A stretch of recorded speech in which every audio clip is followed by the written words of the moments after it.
Supreme court ने अमित शाह की धज्जियां उड़ाकर रख दी हैं। एक तरफ सीजेआई सूर्यकांत भड़के हैं तो वहीं दूसरी तरफ नोटिस जारी करके डायरेक्ट जवाब तलब किया गया है। तो कैसे मोदी सरकार एक बार फिर से घुटनों पर आने के लिए मजबूर हो गई है और कॉकरोच जनता पार्टी की जबरदस्त जीत हुई है, आपको बताएंगे। लेकिन पहले कैसे सुप्रीम कोर्ट ने अमित शाह के खेल को पलट कर रख दिया है, बिग ब्रेकिंग देखिए।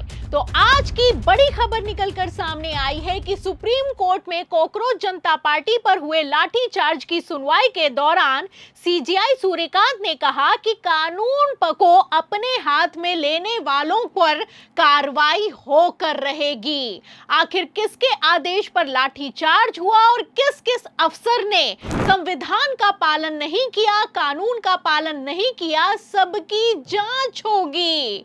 तो फिलहाल आप देख सकते हैं कि किस तरीके से गृह मंत्री अमित शाह अपने ही बनाए जाल में बुरी तरीके से फंसते हुए नजर आ रहे हैं। जाहिर सी बात है कि अमित शाह के हाथों में सुरक्षा व्यवस्था है, गृह मंत्रालय है, तो फोर्स ने अमित शाह के ही आदेश पर लाठीचार्ज किया, आंसू गैस के गोले दागे, इलेक्ट्रिक शॉक दिया और पैलेट गन चलाई। फिलहाल अब जब जांच होगी तो इस जांच के बाद अमित शाह क्या सुप्रीम कोर्ट में जवाब देंगे, ये देखना होगा। आपको बता दें कि सीआईएसएफ से लेकर सीआरपीएफ और आरएएफ के प्रमुख तक ने माना है कि जैसे कॉकरोच जनता पार्टी के प्रदर्शन पर अत्यधिक बल का इस्तेमाल किया गया है, ये गलत है। कॉकरोच जनता पार्टी के संसद चलो मार्च के दौरान स्टैंडर्ड प्रोटोकॉल फॉलो नहीं हुए हैं। मतलब कि भारत के इतिहास में ऐसा पहली बार हो रहा है कि गृह मंत्रालय के अंडर काम करने वाली फोर्स ने ही गृह मंत्री के खिलाफ बगावत कर दी है और बाकायदा रिपोर्ट जारी हुई है।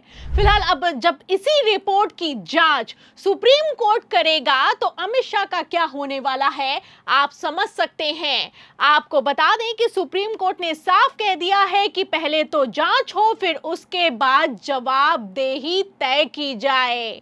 मतलब कि जो सीजेआई सूर्यकांत कह रहे हैं वही कुछ विपक्ष भी कहता हुआ नजर आ रहा है। एक तरफ सुप्रीम कोर्ट में बवाल हुआ है, वहीं दूसरी तरफ सदन में भी मैं आपको बता दूं कि बर्बर पुलिस एक्शन के खिलाफ विपक्ष ने अमित शाह की जवाबदेही मांगी है और सदन के दोनों सत्र ठप हो गए हैं। विपक्ष ने जबरदस्त गदर काट के रख दी है। तो फिलहाल इस खबरों से आप अंदाजा लगा सकते हैं कि किस तरीके से अमित शाह की चूक के चलते प्रधानमंत्री नरेंद्र मोदी भी फंसते हुए नजर आ रहे हैं। सोचा था कि धर्मेंद्र प्रधान का इस्तीफा हो जाएगा तो सब कुछ ठीक हो जाएगा, लेकिन रातों रात सुप्रीम कोर्ट ने जैसे एक्शन लिया है और सदन में जैसे बवाल खड़ा हुआ है, पूरा खेल पलटता हुआ नजर आ रहा है।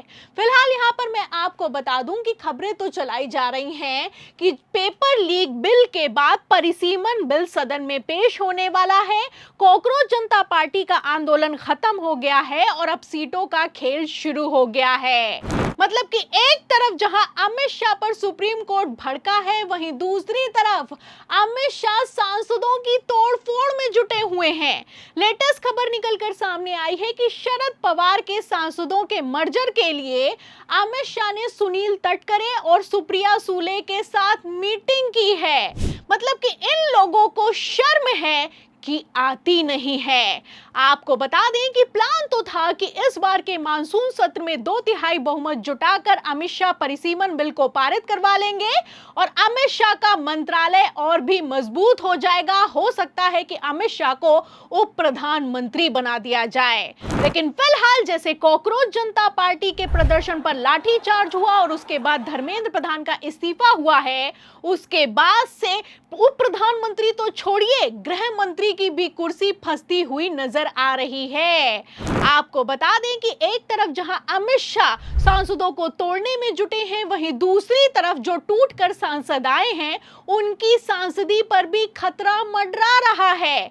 आज ही की लेटेस्ट खबर निकलकर सामने आई है कि सुप्रीम कोर्ट की तरफ से बागी गुट के सांसदों के खिलाफ नोटिस जारी करके केंद्र सरकार से जवाब तलब किया गया है। तो जैसे ही कपिल सिब्बल ने सुप्रीम कोर्ट कोर्ट में याचिका लगाई है। सुप्रीम कोर्ट ने मोदी सरकार के ऑपरेशन लोटस की धज्जियां उड़ाकर रख दी हैं। वैसे भी मैं आपको बता दूं कि पहले ही उद्धव ठाकरे के 6 बागी सांसदों को लेकर स्पीकर ओम बिरला को नोटिस जारी किया जा चुका है। मतलब कि पहले बिरला से जवाब तलब किया गया था और अब अमित शाह से जवाब मांगा जा रहा है, केंद्र सरकार से जवाब मांगा जा रहा है। तो फिलहाल आप देख सकते हैं कि जैसे कॉकरोच जनता पार्टी के प्रदर्शन ने पूरे सिस्टम को हिलाकर रख दिया है, ऐसे हालातों में जो सुप्रीम कोर्ट पहले एक्शन नहीं ले रहा था वो ताबड़तोड़ नोटिस पर नोटिस जारी कर रहा है। बाहर बाहर से मैं आपको बता दूं, मोदी सरकार ये दिखा रही है कि उसको कोई फर्क नहीं पड़ता है। धर्मेंद्र प्रधान का एक तरफ सदन में स्वागत किया जा रहा है, वहीं दूसरी तरफ मैं आपको बता दूं कि आज ही की एनडीए की मीटिंग में धर्मेंद्र प्रधान शामिल नहीं हुए हैं। इतना ही नहीं, जैसे दूसरे राज्यों में छात्रों को अरेस्ट किया जा रहा है, उन पर केस लगाया जा रहा है, इस पर भी कॉकरोच जनता पार्टी के अल्टीमेटम के बाद मोदी सरकार पलटती हुई नजर आ रही है और सारे केस वापस लिए गए हैं, छात्रों की अचानक से रिहाई कर दी गई है। तो फिलहाल जैसे मोदी सरकार अब घुटनों पर आ गई है, ऐसे हालातों में इतना तो साफ हो गया है कि अब भारतीय जनता पार्टी के कथित चाणक्य अमित शाह ने ही प्रधानमंत्री नरेंद्र मोदी को फंसा कर रख दिया है। आपको बता दें कि जैसे सुप्रीम कोर्ट ने डायरेक्ट नोटिस जारी करके जांच के आदेश पारित किए हैं, इसके बाद अमित शाह की हालत खराब दिखाई दे रही है। सदन में 2/3 बहुमत तो छोड़िए, मौजूदा बहुमत भी हिलता हुआ नजर आ रहा है। वैसे भी पहले ही जैसे भारतीय जनता पार्टी की फजत हो रही है, इसको लेकर चंद्रबाबू नायडू ने डायरेक्ट अल्टीमेटम देते हुए कहा था कि कॉकरोच जनता पार्टी के प्रदर्शन को सीरियसली लिया जाए। मतलब कि तब तो अमित शाह ने सुना नहीं और अब यही नहीं सुनना उल्टा पड़ता हुआ नजर आ रहा है। चौतरफा अमित शाह फंस गए हैं और इस फंसे हुए हालातों में अमित शाह सुप्रीम कोर्ट और सदन में क्या जवाब देने के लिए मजबूर हो जाएंगे और क्या सही जवाब नहीं दिया तो धर्मेंद्र प्रधान के बाद अगला नंबर अमित शाह का होगा। इन सभी सवालों के जवाब में पूरी रिपोर्ट पर आपकी जो भी राय है हमें कमेंट बॉक्स में जरूर लिखें। वीडियो को ज्यादा से ज्यादा शेयर करें, हमारे चैनल को लाइक करें, सब्सक्राइब करें, ज्वाइन करें। फिर मिलती हूं अगली खबर के साथ, तब तक के लिए धन्यवाद।